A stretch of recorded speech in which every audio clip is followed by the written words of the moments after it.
প্রিয় দর্শক, চৈতালি চক্রবর্তী যেটা বলছেন যে হিন্দুদের জন্য আলাদা একটা প্রদেশ করা হবে। কেন হঠাৎ করে এরকম উস্কানিমূলক বক্তব্য? আমরা ৫ই আগস্টের পরেও এরকম অনেক উস্কানিমূলক বক্তব্য শুনেছি, দেখেছি। একটা ইস্যু করার চেষ্টা করা হয়েছিল যে সনাতনী ধর্ম অবলম্বীদের উপরে অনেক অত্যাচার করা হচ্ছে। কিন্তু সেটাতে কোনোভাবেই সফল হয়নি। কিন্তু এখন আবার শুরু হয়েছে। তো কোথা থেকে এই উস্কানিটা আসে সেটা নিশ্চয় আমাদের বুঝতে বাকি নেই। পশ্চিমবঙ্গ থেকেও বলা হচ্ছে যে এখানে দখল করে নিবে। চা খেতে, খেতে এসে রংপুর দখল করে ফেলবে। তারপরে এখানে যে মন্দিরের কথা বলা মানে মূর্তির কথা বলা হচ্ছে কতটুকু উঁচু মূর্তি গঠন করা হবে। আ চৈতালি দিই বলছেন যে সেই মূর্তিটা কত উঁচু করা হবে সেটা তাদের নিজস্ব ব্যাপার। তারা কিভাবে ধর্ম পালন করবে তাদের নিজস্ব ব্যাপার। কিন্তু রাষ্ট্রেরও তো একটা ব্যাপার আছে।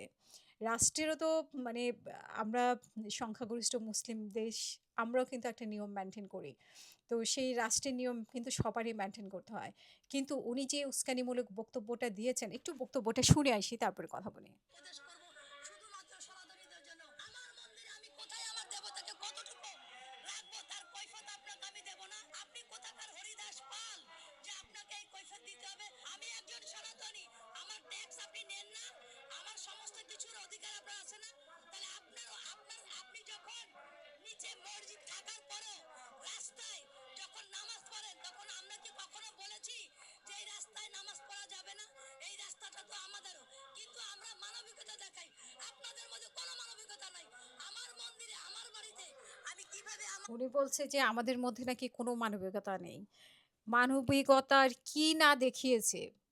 উনাদের ৫ই আগস্টের পরে অন্তর্বর্তীকালীন সরকারের সময়েও আমরা দেখেছি যে কিভাবে মন্দির পাহারা দেওয়া হয়েছে। তারপরে নির্বাচনের আগেও আমরা দেখেছি যে জামাত ইসলাম কিভাবে তাদের মন্দির পাহারা দিয়েছে।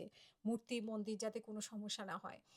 এবং সরকারের থেকে আমরা এমন কোনো কিছু দেখিনি যে হিন্দুদের জন্য বা সনাতনীদের জন্য বসবাসে সমস্যা হচ্ছে এরকম কোনো।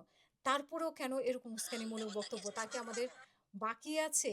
যে পশ্চিমবঙ্গে কি শুরু হয়েছে সেখান থেকে উস্কানি আসে। আওয়ামী লীগ থেকে উস্কানি আসে যেটা ৫ই আগস্টের পরে অনেক চেষ্টা করা হয়েছে কিন্তু সফল হয়নি।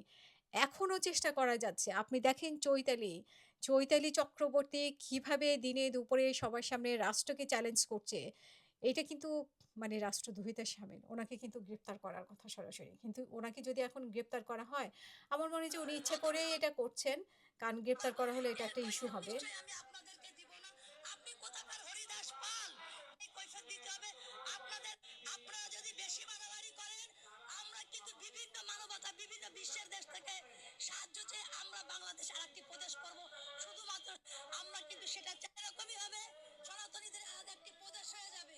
তাই বলতে চাচ্ছি, এখনো ভালোই ভালোই অতীতে যেরকম আমরা হিন্দু, মুসলিম, খ্রিস্টান একত্রিত থাকতাম, একত্র থাকতে চাই। আর আমার মন্দিরে আপনাকে নিমন্ত্রণ আমরা করলাম, আপনার ভালো লাগলে আসবেন, না লাগলে আসবেন না, কিন্তু আমার মন্দিরে আমি কোথায় আমার দেবতাকে কতটুকু রাখবো তার কৈফিয়ত আপনাকে আমি দেব না। আমার আজকে উনি এই কিন্তু চিঠিটি ভালোই, ভালোই হুমকি দিয়ে দিয়েছেন যে কোনো বাড়াবাড়ি করলে তাহলে ওনারা বিভিন্ন মানবাধিকার সংস্থাগুলোর কাছে উম আ সাহায্য চেয়ে আলাদা একটা প্রদেশ করবেন। তো আলাদা একটা প্রদেশের আইডিয়াটা কোথা থেকে আসছে? কারা ওনাদেরকে নামিয়েছে? কোন উদ্দেশ্যে নামিয়েছে? এবং ওনারা যে ওপেন বক্তব্যগুলো দিচ্ছেন, রাষ্ট্রকে চ্যালেঞ্জ করছেন, সরকারকে চ্যালেঞ্জ করছেন, সেটা তো আর কোনো বাকি থাকলো না আমাদের বোঝার। এবং জুলাইকে চ্যালেঞ্জ করছেন। জুলাইকে বলছে যে জুলাই যারা বলবে তারা পিটা খাবে রাস্তাঘাটে। এবং পেটানো হচ্ছে। তিনি সেইগুলো বলছেন জোর গলায়। আসলে ওনাদের মানে এবং শেখ হাসিনা ফেরত আসবে সেটাও অন্য আরেকটা বক্তব্যে আমি দেখেছি বা এই বক্তব্যেই ছিল। তো আসলে উস্কানিগুলো কোথা থেকে আসছে, কিভাবে আসছে সেটা নিশ্চয়ই আমাদের বোঝা বাকি নেই। কিন্তু এটা খুবই ভয়ংকর একটা ইঙ্গিত এবং ভয়ংকর একটা পরিস্থিতি তৈরি করার একটা পরিকল্পনা। সেটা স্পষ্টভাবে বোঝা যাচ্ছে। কারণ ওনার জায়গায় অন্য কেউ হলে এইরকম রাষ্ট্রদ্রোহী কথা বলার সাথে, সাথে কিন্তু গ্রেফতার করার কথা। কিন্তু ওনাকে গ্রেফতার করছে না। কিন্তু এটা কিন্তু এক ধরনের সম্মান দেখানো যে এখন যদি ওনাকে গ্রেফতার করে তাহলে দেখাবে যে সংখ্যালঘুদের উপর অত্যাচার হচ্ছে। মানে টেকনিক্যালি উচকাই দেওয়ার মতো কাজ করছে। কিন্তু এখন সরকার কোনো ব্যবস্থা নিলে সেটা নিয়ে আবার একটা বিশাল আন্দোলনের সুযোগ পাবে এবং সেই সুযোগের জন্যই তারা সুযোগটা খুঁজছে। কিন্তু বাংলাদেশে আসলেই একটা সমস্যার মধ্যে পড়ে গেছে। খুবই ভয়ংকর একটা ইঙ্গিত।